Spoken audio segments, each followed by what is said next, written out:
अस्सलाम वालेकुम जी, मेरा नाम हाफिज साकिब है। मैं इस वक्त ये न्यू हॉस्पिटल के सर्जिकल टावर के बिल्कुल सामने खड़ा हूँ। ये आप देख सकते हैं सर्जिकल टावर न्यू हॉस्पिटल। यहाँ पे मेरी वालदा की थोड़ी देर पहले डेथ हुई है। ठहर जा, एक मिनट ठहर। यहाँ पे मेरी वालदा की थोड़ी देर पहले डेथ हुई है। हम लोग मगर कल से यहाँ पे हैं। ये बिल्कुल सामने इमरजेंसी वार्ड है और ये कैफेटेरिया है। हम लोग 6 बजे यहाँ से डॉक्टर साहब से पूछ के निकले हैं। डॉक्टर साहब ने कहा था कि हमारी वालदा की तबीयत बिल्कुल ठीक है जी। तो हम लोग वहाँ पे ये सामने कैफेटेरिया आप देख रहे होंगे, हम लोग उधर जाके बैठ गए हैं।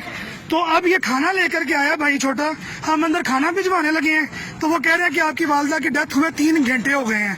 अब ये 3 घंटे बाद हमें सारा कुछ बता रहे हैं। हमारा टेलीफोन नंबर भी अंदर लिखा हुआ है। ये मैं न्यू हॉस्पिटल में खड़ा हूँ, ये सब लोग यहाँ पे खड़े हैं, ये आप देख लीजिए। और ये हमसे डेड बॉडी लेकर के जाने का 5 लाख रुपया मांग रहे हैं। मेरा नाम हसन महमूद है, मैं 92 न्यूज में काम करता हूँ। यहाँ पर हमें बाकायदा तौर पे कहा गया कि आपकी वालदा की तबीयत ठीक है। अब जब हमको यहाँ पे आए हैं खाना देने के लिए, तो इन्होंने हमें आगे बता दिया कि जनाब इसी तरह से आपकी वालदा की डेथ हो चुकी है। मेरा पर्सनल नंबर वहाँ पे लिखा हुआ है, मैं दे के आया था, फाइल के ऊपर लिखा है। इनकी नर्सें जो बंद पी के सोई रहती है, किसी एक ने फोन नहीं किया। उनको अपने यारों से बात करने से फुर्सत हो तो वो कोई काम करें। दूसरी बात, इमरान खान और उस्मान बुज़दार, तुम लोगों की हुकूमत की धज्जियां इन लोगों ने उगलाई हैं।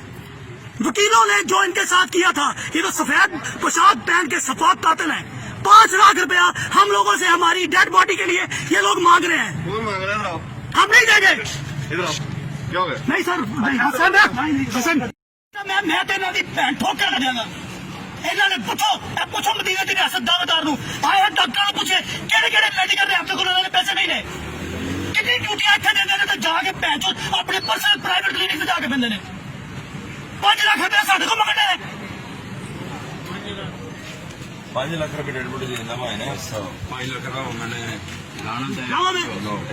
इस एमएससी नूं पूछो जाके एमएससी कितने यार ने 5 लाख रुपया मांग रहे कि ਮੁੱਲ ਪਾਇਆ ਇਹਨਾਂ ਨੇ ਪੂਰਾ ਬੰਦਾ ਮਰ ਗਿਆ ਤੁਹਾਡੇ ਭੈਣ ਚੋਂ ਮੂੰਹਾਂ ਨੂੰ ਲਹੂ ਲੱਗਾ ਬੰਦਾ ਮਾਰਦਾ 3 ਘੰਟੇ ਹੋ ਗਏ ਨੇ 3 ਘੰਟੇ ਤੁਸੀਂ ਭੈਣ ਚੋਂ 1 ਮਿੰਟ ਦਾ ਫੋਨ ਕਰ ਛੜੋ ਜੀ ਜੀਐਸਟੀ ਵਾਲਿਆਂ ਨੇ ਜਿਹੜੇ ਤੁਹਾਨੂੰ ਲੋਡ ਕਰਾਏ ਨੇ ਉਹਨਾਂ ਦੇ ਕੋਲੋਂ 1 ਮਿੰਟ ਦਾ ਫੋਨ ਕਰ ਦਿਓ।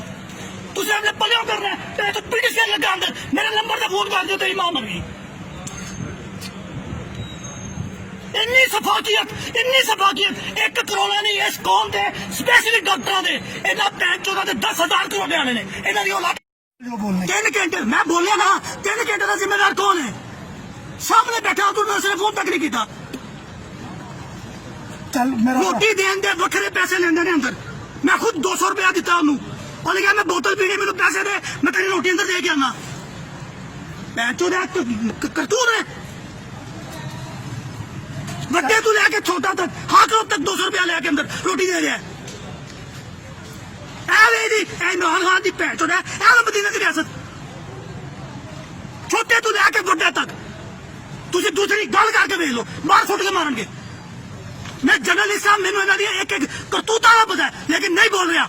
ਲੇਕਿਨ ਹੁਣ ਬੋਲਾਂਗਾ, ਦੱਸਾਂਗਾ ਮੈਡੀਕਲ ਰੈਪ ਦੇ ਕੋਲੋਂ ਕਿਵੇਂ ਪੈਸੇ ਲੈ ਕੇ ਇਹਨਾਂ ਨੇ ਬਿਲਡਿੰਗਸ ਖਿਲਾਰੀਆਂ ਨੇ, ਹਸਪਤਾਲ ਬਣਾਏ ਨੇ ਆਪਣੇ।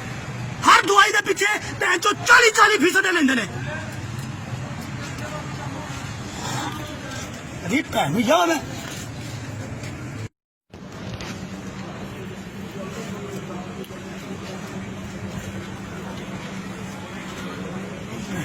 ਮੈਂ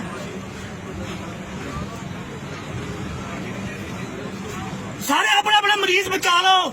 ਇਹ ਇਮਰਾਨ ਖਾਨ ਦੀ ਭੈਣ ਦੀ ਜੱਟ ਗੌਰਮੈਂਟ ਇਹਦੇ ਕੋਲੋਂ ਬਚਾ ਲਓ। ਮਾਰਦੇ ਨਹੀਂ ਇਹ ਸਾਰੇ, ਸਿਰਫ ਇੰਟਰਨੈਸ਼ਨਲ ਏਡ ਲੈਣ ਦੇ ਚੱਕਰਾਂ 'ਚ। ਕਿਸੇ ਨੂੰ ਕੋਈ ਕਰੋਨਾ ਨਹੀਂ।